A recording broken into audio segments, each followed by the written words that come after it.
Today is May 19, Ukraine Media Center Ukrinform starts its operation today. My name is Vasyl Samokhvalov. The weather is getting warmer. The weekend is coming. People are going to the forest. We understand their desire, but sometimes staying in forest may be dangerous, and we will talk about this with the State Emergency Service. And the first speaker today will be Roman Rudak, Deputy Director of the Department for Emergency Prevention at the State Emergency Service of Ukraine. So, fire and mine safety, what can the State Emergency Service tell the Ukrainians in this regard these days? Good afternoon. Thank you. Really, with the warm weather coming, the fire threat in the forests and other ecosystems is coming to a level red in some places. For example, within last day we had 78 fires covering the area of 31 hectares. And since the beginning of the year, there were around 5,600 fires, which covered the area of more than 5,000 hectares in total. In putting out those fires just today, we had to engage 322 persons or servicemen from the State Emergency Service, plus more than 20 units of material. So during such difficult times, when the state spends most of the resources on mitigation of the consequences of the armed aggression of Russian Federation, the emergency situations, and I'm talking about the fires in ecosystems, which were mostly resulting from human negligence, the State Emergency Service engages quite a significant resource for mitigation of consequences of such events. So again, with the warm weather coming, just like today, we would like to warn all of our citizens to adhere to the rules of safety and security during their visits to forests. And I would like to draw their attention to the fact that walking in the forest is prohibited for the time being. Also prohibited is the entrance of vehicles, save for those which are used by foresters for servicing of their areas. It's also prohibited not only to enter the forest, but also to make fires there, not only in the forest, but in the areas nearby. And I would like to draw special attention that the cigarette butt thrown in a curb may result in eruption of fire, and it's spreading on significant areas which to put out which the State Emergency Service will have to engage significant resources, human resources and material resources, to mitigate the consequences of such emergency situation. Now, the most of our human resources are used to mitigate the consequences of enemy fire, so it would be irrational to engage more personnel in putting out the fire, which would result from a cigarette butt thrown in a curb. Well, thank you, sir. We will proceed to the Q&A session later, and meanwhile we want to invite Mr. Oleksandr Khorunzhyy, the press officer of the State Emergency Service of Ukraine, to the microphone. Good afternoon. Glory to Ukraine, glory to the heroes. Mr. Roman just mentioned about the fire threat in the open territories and other ecosystems, but on top of fire threat, mine threat is actual as never, because in the forest the areas may be densely mined, specifically in the occupied territories near the positions of the enemy, which were left. The enemy used to install a lot of mines, anti-infantry mines, booby traps and anti-tank mines. They may be not so noticeable in the forest, so I call the people, I urge everybody who lives in the deoccupied areas, do not enter the forest, not drive along the ground roads, don't enter even the agricultural areas unless they were properly inspected by the demining teams of State Emergency Service or National Guard of Ukraine and other agencies and services which are engaged in demining, including the operators of mine activity. General statistics of mine safety is as follows. Within the last day we set a record on identification of number of mines and diffusing of explosive devices. Around 6,000 explosive devices were diffused by our pyrotechnics just within the last day. The main areas, the main regions where the mining operations are going on are Donetsk region, Mykolaiv region, Kharkiv region, and Kherson region. Those are the areas where the most of those explosive devices were detected and diffused. So taking the information, the statistics from the beginning of the full-scale invasion by Russian Federation, we identified and diffused more than 373,000 explosive devices, including 2,235 aviation bombs. The area of around 86,000 hectares was inspected, and I want to emphasize that those 6,000 explosive devices which were identified and diffused by our pyrotechnics, within this last day we found and diffused 9 aviation bombs. We started using very actively the machines for mechanized demining which we got from our partners, and you see it significantly increases the area which was demined and the number of explosive devices which were detected and diffused. So just within the last day this number was 6,000. So a little bit of information about our demining activities. Well, you mentioned a very important thing about the machines, and I observe, I think in Ternopil there was a video, the use of a machine to put out the fire. So now it's fire safety and pyrotechnics, the deminers, to what extent they were reinforced since the beginning of the war, and what are still the necessities, what are the needs, because those are the units of which are of extreme importance to all of our countries. Well, it's not only about fire safety, but also the rescue operations, for example, the clearing of debris, pulling the people out of debris, accompaniment of evacuation convoys. I'm listing them just not to omit somebody, not to get people offended. I mean, those who are involved in other operations. We deliver food, water, and many other functions.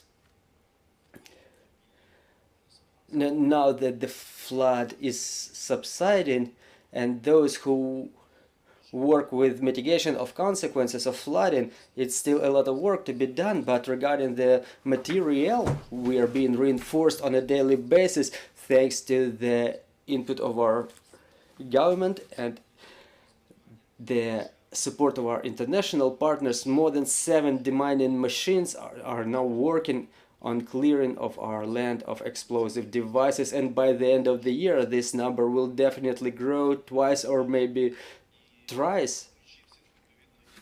And respectively, the civil protection mechanism is being engaged, to which Ukraine joined just recently. We joined the European community in the safety and security sphere, and it's also important. It's one of the mechanisms for receipt of support by our country. And obviously, yes, we need more demining machines. We work more and more on increasing of their numbers. We are in need of about 100 of such machines because they significantly expedite the process of demining and secures our personnel, because all those machines are driven remotely. The pyrotechnic stands in the distance and the machine works through some area, and the main priority now, the top priority, is demining of the critical infrastructure facilities, the aerial lines, gas pipes, water pipes, so that people could feel themselves more or less comfortable with water supply and with gas supply in the deoccupied territories. That's yet another priority for our deminers. And yet another one is demining of agricultural lands. Those machines would be of great help in demining of agricultural lands, so we keep working in that area. We increased the number of pyrotechnics recently. For example, before the war we had about 600 of them, and now this number grew up to 1000, and in year 2023 we have plans to add 500 more people to this category. And obviously those people should be properly equipped with personal protection equipment, metal detectors, the devices which identify the explosive products, the light demining machines, heavy demining machines, the transportation vehicles to move the explosive devices to safer areas for controlled detonation, and more things that we work on. We are getting reinforced and it brings good results. I've just shown you the statistics, and just the day before yesterday there was 2500 or 2000. For example, before that was only up to 1000 explosive devices per day, and now we can observe such a very positive dynamics. It was achieved thanks to application of the mechanized systems to clear our lands of mines. And just to put it in regular terms, it's just cool. And regarding the firefighting vehicles, we've been reinforced recently very significantly in terms of both firefighting vehicles and rescue vehicles. We work very actively with our international partners. There are hubs established in Poland where this material is incoming and being distributed among our units, specifically those which are located near the area of active battle operations in Kherson, Kharkiv, Donetsk regions, Mykolaiv region, and obviously Zaporizhia. So it's a colossal work underway. And maybe in some rural areas, or the rural units who use the material of the Soviet standard, but we start using the up-to-date modern material very actively, and it expedites significantly all types of our work related to support of the people, assistance of the people, and their rescue. Thank you very much. Let's proceed to the questions from the floor. Good afternoon, Ukrinform. The first question: this week you use the controlled detonation of more than 1000 explosive devices per day. Is it related to the use of the mechanized demining systems? Yes, including that their robotic deminer material. It can help us to cover broader areas, and obviously it's also related to the work of our deminers with the mechanized systems of demining. And another factor which allows us to expedite the process of demining is the weather. Another question as to the mining of the forests: what is the region where the forests are the safest? Well, it's obviously central and western part of Ukraine where the forests are the safest. If we talk about some lack of security and safety. It's all related to the Russians, to the territories which were occupied by them and from where they were ousted. Well, I have another question. Talking about the fire safety in the forest, is there a need to, in your opinion, to impose some more strict administrative liability or get the colleagues from other agencies to minimize the risks? We understand that if the fire erupts, we can put it out, but just like Mr. Roman said, we can put it out, but it's better to prevent such situations. Yes, Mr. Roman will be more competent in response to this issue. Yeah, now the liability is contemplated for burning of the dry vegetation. For example, Article 77 of the Administrative Code for violation of the fire safety in the forest, it results in imposition of the penalty up to 270 non-taxed minimum incomes, which equals to almost 1500 hryvnias. And burning out of residues of dry vegetation results in a penalty up to 36,000 hryvnias. So it's a significant amount for our people. Well, maybe increasing them, well, we could work in that area. If I may add just a couple of words, people should not be surprised why they are being then visited by the representatives of State Emergency Service or by the National Police, and they're being castigated for burning that dry grass. You know, in the regions, in the villages, there is a sentiment that when you burn the dry grass, the soil becomes more fecund. And I just want to say that this is a myth, this is a misconception. And our advice is to compost rather than burn it, because we have a lot of cases, we document a lot of cases when people burn the dry grass and then the fire is being catched by their houses, and during dry weather wind blows and the fire goes on the house, people get burnt. You know, during such dry weather the fire spreads very quickly, and we have to engage very significant resource of the State Emergency Service to localize the fire, to take it under control.